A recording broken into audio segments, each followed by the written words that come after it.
Aloha everyone, I wanted to create this video to warn you guys. And with this warning, you have to do your own research and your own due diligence, right?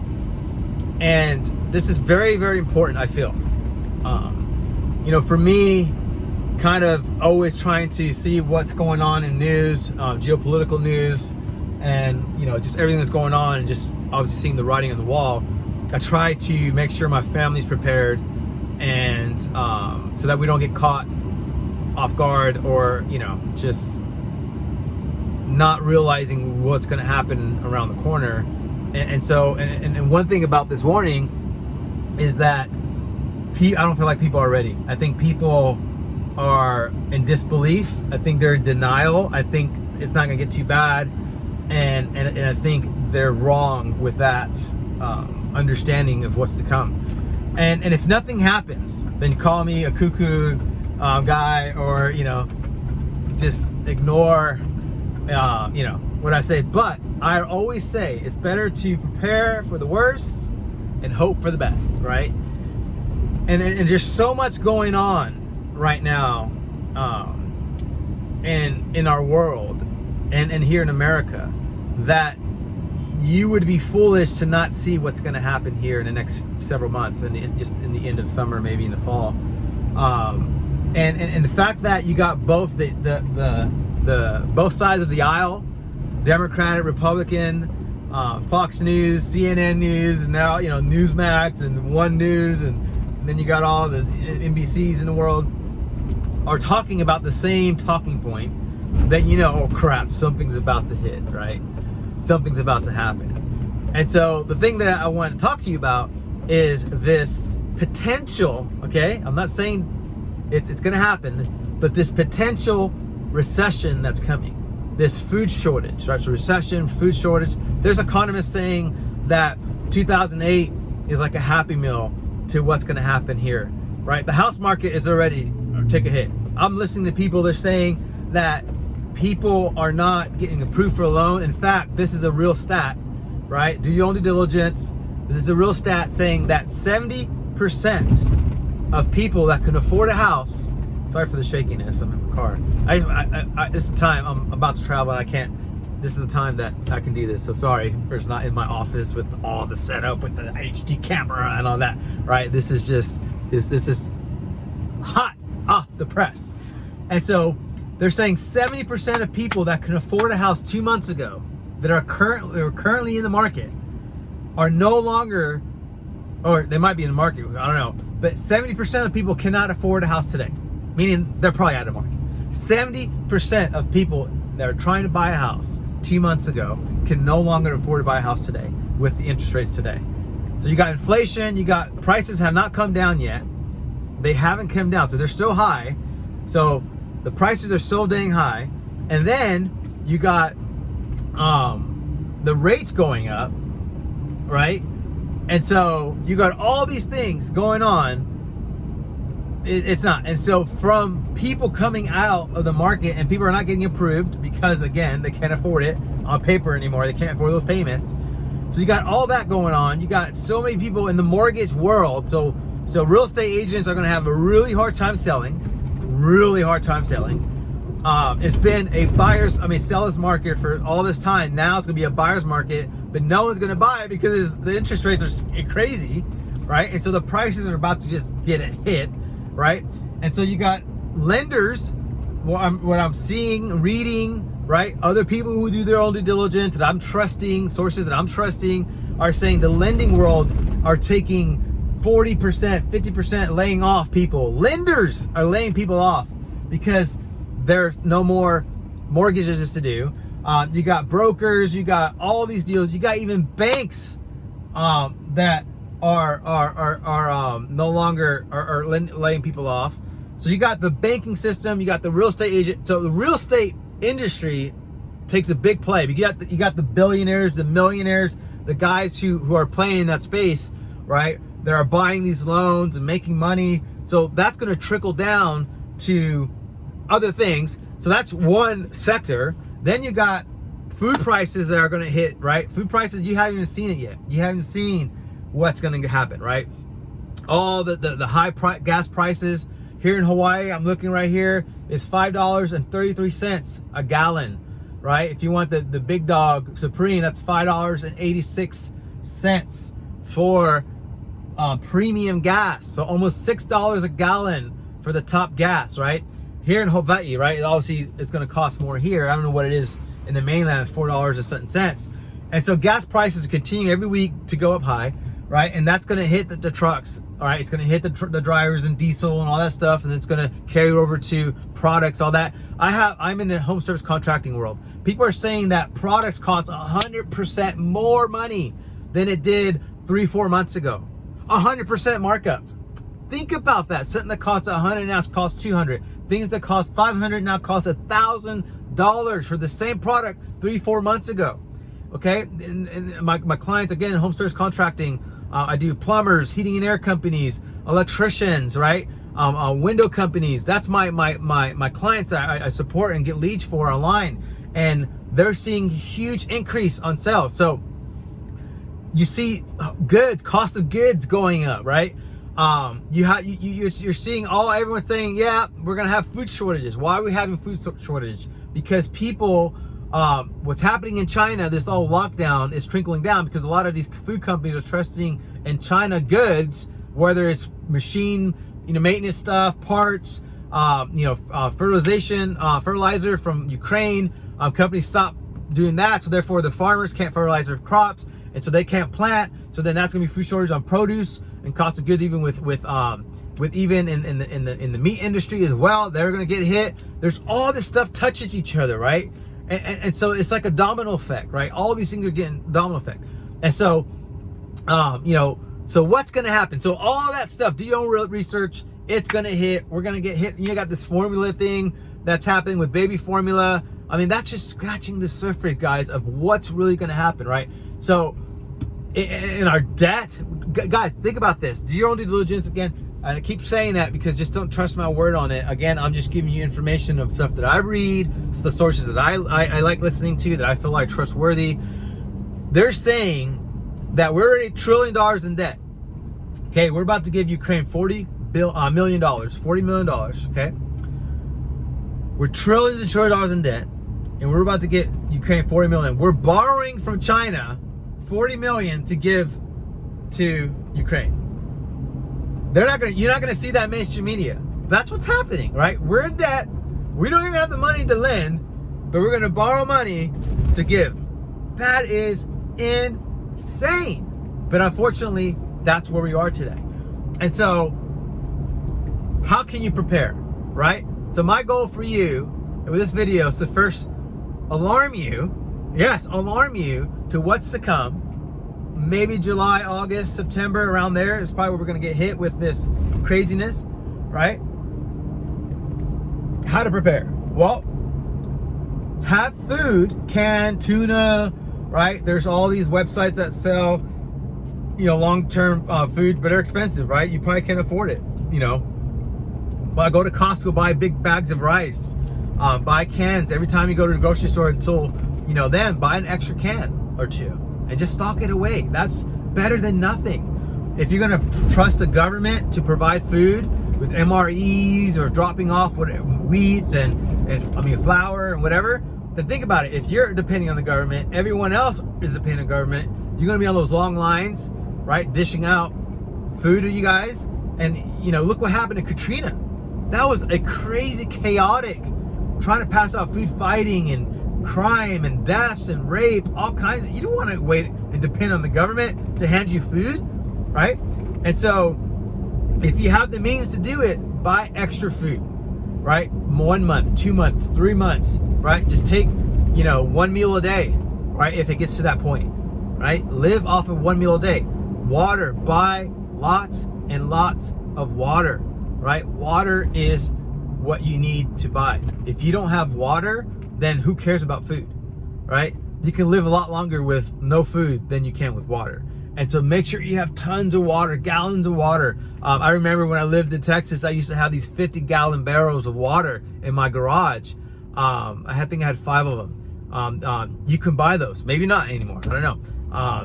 But make sure you have a water source. There's these bags that you can buy that you can fill up your tub if in a crisis that you can fill up the hotel with water. It's like 250 gallons, I think, out of just your tub, right? That you can just fill up. And so again, I'm thinking extreme, but I'm just letting you know what could happen. What could happen here? And again, you better be prepared, right? You better be prepared, because if you're trusting on the government to give you handouts and stuff and stimulus packages and all that, guys, they're saying there's a food shortage. It's not about you being able to afford to buy food. It's about are the grocery stores going to be are they going to be stocked so that you can buy the food? That's where it's going, right? No one's going to buy soap. No one's going to buy, these extra stuff. It's the food, it's the produce, it's meats, it's, canned goods. That's what's going to be lacking in the grocery stores. And so if you don't have food now, if you don't have at least 6 months worth of food, then it's going to be a very, very crazy time if this happens. But again, all the things that I'm reading, all the things that I'm writing on the wall, looks like it's going to happen. And so that's one thing. If you're in debt, if you have a lot of debt, try to refinance now if there's rates are low, and try to get your monthly payments down, right? So you try to get your cash flow per month down. And so I would say if you have extra cars that you don't need, I would say sell it now. Sell it, liquidate it, keep that cash. Don't go buy. If you don't need to go on trips and spend a lot of money, if you go out to eat a lot, and try to conserve. Cash is king right now. Cash sucked a month, 2 months ago. Now cash is king, right? When you hit a recession, cash is king. Before, cash sucks, inflation. Now they jacked up the rates, so now cash is king. That's just the way it is. It's a monopoly. It's the feds control the fiat currency. This is how they do it. It's a game. It's never meant to last forever, and that's how they do it. So now cash is king. So if you have extra stuff that you don't need, services, products that you don't use, these subscription stuff that you buy that's luxury, now's the time to get rid of it and save money. Put money in your account. People think crypto is where to go. That's up to you. We're now in the bear market. I still believe if you have some dry powder, I say put in crypto. Everything's on sale, because what's going to happen is cash is king. And then if banks start to default because of these loans that they can't get payments on, right? Little banks, not these big mega banks, but little banks, then cash is going to suck, and then people are going to flood into crypto, gold or silver, but people are going to put money in crypto, because crypto, whether Bitcoin, Ethereum, not these altcoins, all that. And so I think crypto might be, but hey, don't trust me on that. I say keep your cash. Keep your cash, right? And if you can start doing a audit of your lifestyle, your audit of how you spend your money, now's the time to start trimming, right? And keeping cash.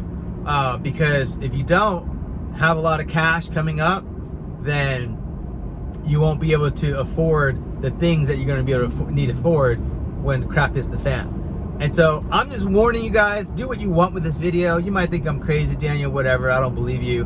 But I'm just trying to see, man. I don't hear churches talking about it. I don't see, I see the news talking about it, but they're not really preparing you. They're not really saying to go buy food. They're not really saying, hey, get your family prepared for what's to come. They're not saying that. They're just kind of saying little facets of it, right? To just headline news, get you to watch the video, to get you to watch the program. They're not really giving you advice on how to prepare. And so what I would say, there's these, actually at Amazon, they sell these little pellets that you wet it in this toilet paper, right? And it's like 500 pellets in these boxes. Buy that. If you can't afford to buy a ton of, toilet paper, stock up, buy those little pellets. They're off Amazon.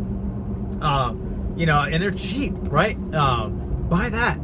Just start to learn how to prepare for a recession, right? But I'm telling you, if you have planned trips, if you have cars or anything that you can sell right now while people are still buying, then sell it and hold your cash. Cut off luxury things, luxury expenses. This is not the time to have subscription to things that don't matter.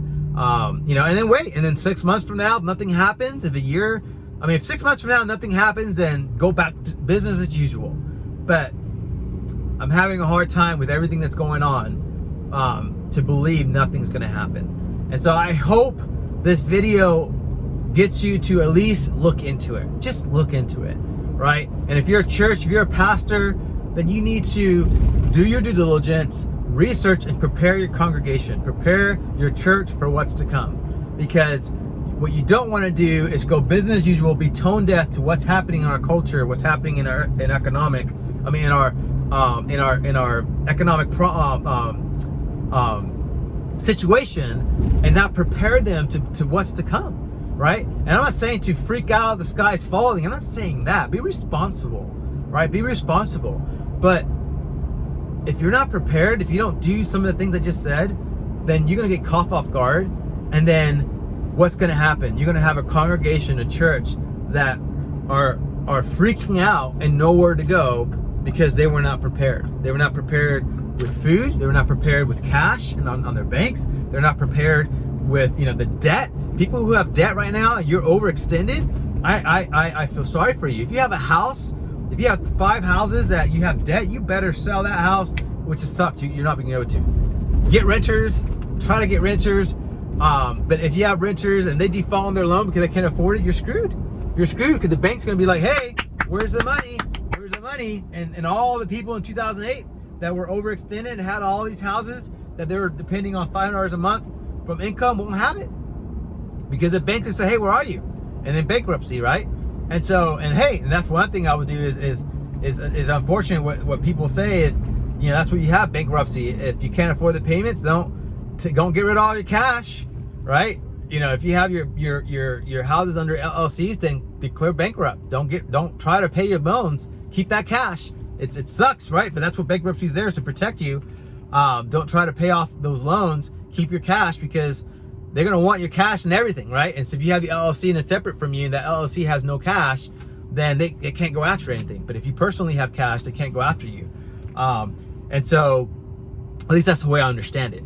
And so I'm just saying, if you're overextended and you have tons of debt, you better try to get rid of that debt as fast as you can. Obviously, you have a mortgage, that's something that's different, but you guys got to get your cash flow at a minimum, right?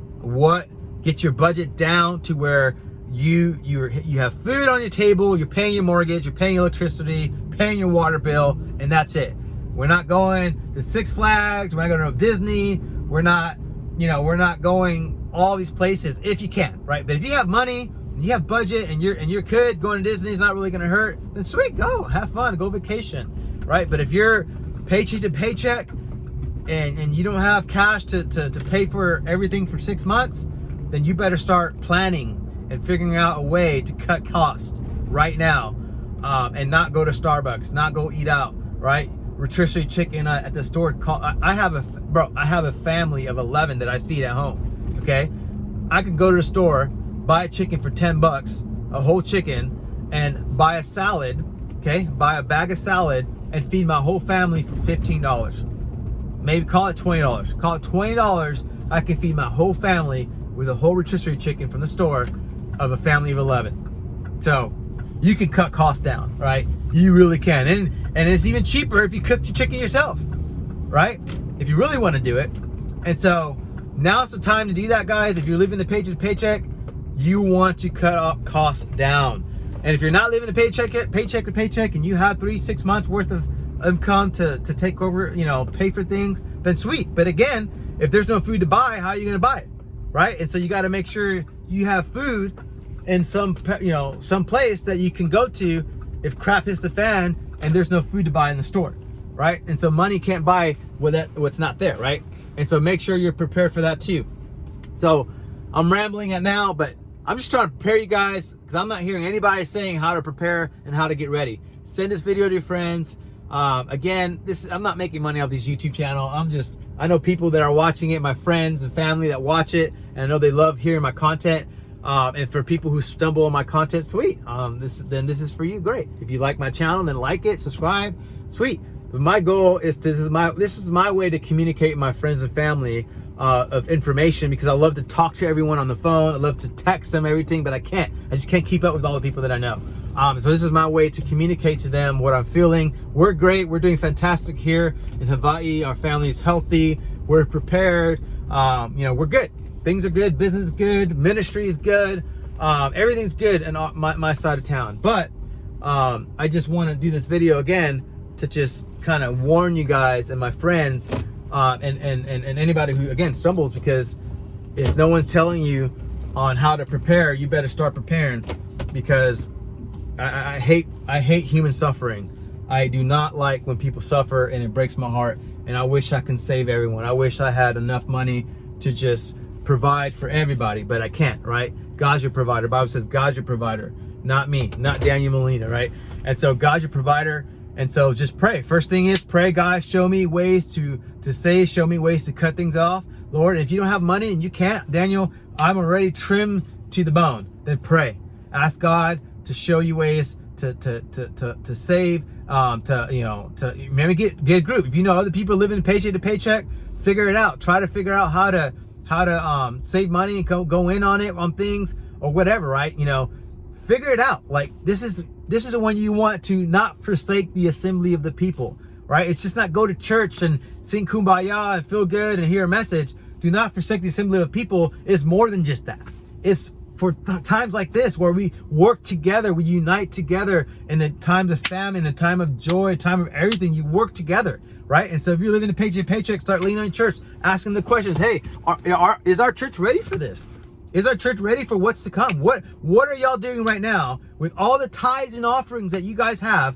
Do you have a budget for your congregation of 30,000 members, 5,000 members, 200 members? Do you have a budget to help us all? Because I've been tithing for 5 years, 10 years, 30 years, whatever, to my local church. Do we have a budget for catastrophe? Do we have a budget that we have, that we can go buy food and we can because the body takes care of the Acts church, right? That they sold everything and they had no lack and they shared, right?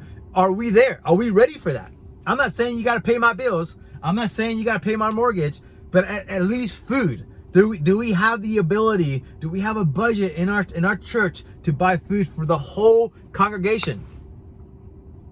I know the answer to that. And I'm not pointing fingers, and I'm not saying it. The answer is no. And so go ask those questions. Well, if we don't have it, now's the time. Now's the time. I get missions and support, and I get all that. But right now, if you guys aren't healthy, how can you help missions, right? If you guys don't have money to tithe to the body, then how are you going to give money to missions, right? So even the church needs to start cutting off and creating budgets to help the body, the people who are giving, the people who need it right now. The church this is a time they need to start doing things, right? Start, not saying they're not doing anything, excuse me. This is a time not to be tone deaf to what's to come. And now's the time to have processes and to get ready to what's to come, right? And if that budget comes and then that budget doesn't get spent, then reinvest it into missions, sow into whatever men's group or whatever conference you got going on that costs you $50,000, $100,000 or whatever, then you can go back to doing that. But right now, it's not about spending money on conferences and all these lights and stuff like that. This is not the time to do that. This is a time to save. This is a time when the Bible in Israel, they had to, remember, they got out of slavery, right? They got out of slavery, and then I'm sorry, they were not slaved, and they went because they were not saving, and they went to Joseph, and Joseph had the wheat that he was saving and had stored to feed the Israelites. And then the Israelites, what happened? They became enslaved because they had to pay for it, right? And so don't be that, right? Don't be a slave. And so prepare now. Prepare now. Because if you don't prepare now, then what's going to happen? You can become slaves. What the Bible would say, a slave. You are a slave to the person you owe money, right? When you have debt, you're a slave to the person you're indebted to. And so be prepared, right? Go ask the churches, what are we doing right now to prepare for this coming recession, right? That's the question. That's what we need to start asking, because it's going to come and you're going to turn to the church and they didn't prepare, and they're like, we can't help you. We'll pray for you, brother. Hey, you know what? We'll pray for you. Okay. I mean, yeah, I believe in prayer, but also God says to, you know, make sure you know the signs of the times and to prepare, be a good steward, right? The Bible also says that, right? I understand God will provide, but we also have to be good stewards of our money, right? We have to be good stewards of what He provided, right? I always say, God owns the cattle on 1,000 hills, but you got to know what hill God has the cattle on. You know, God doesn't have cattle in every hill, right? You got to know what cattle or what hill God's cattle is on. And so I love you guys. This is not to alarm or scare you guys, but man, we got to talk about it. And if I look like a fool, if people make fun of me, I don't care. I don't care. Because I'd rather prepare some and something happens. And man, Dan, I'm so glad Daniel said that video and I was prepared. I'm so glad. Sweet. And if not, man, you know that guy Daniel on YouTube who's saying, oh, this guy's falling, and you know, nothing happened. What an idiot. Then I'm an idiot. Hey, at least I was ready, right? At least I was ready, right? I'd rather be an idiot than be a fool because I did not prepare. So, love you guys. Write in the comments, are there ways that, you know, other videos you can link on the bottom, the other people that know how to prepare and all that stuff, you know, and for times like this, I don't know. But I know our family's ready the best way that we can, and we hope that nothing happens. I pray to God nothing happens. But unfortunately, the politicians that we have in power has had no answer on how to stop this. And this is not COVID. This is something that has been in the system of just having fiat currency, and because of all the different things, war, you know, shortage of food, all this stuff. Sure, you know, the Rona has something to do with it, but it's not. You can't just say it's only that. It's so much more. That career politicians have made millions and millions and millions, not billions, on your taxes, creating policies surrounded their self-interest, and now everything's imploding, and it's the parachute. You're like 10 feet away from the landing, and you can't pull your parachute. Parachute won't help you. So, meaning politicians, right? And so that's it. I love you guys. Tell me what you think. Tell me, Daniel, you're crazy, or Daniel, I agree with what you're saying. Let me know. Aloha.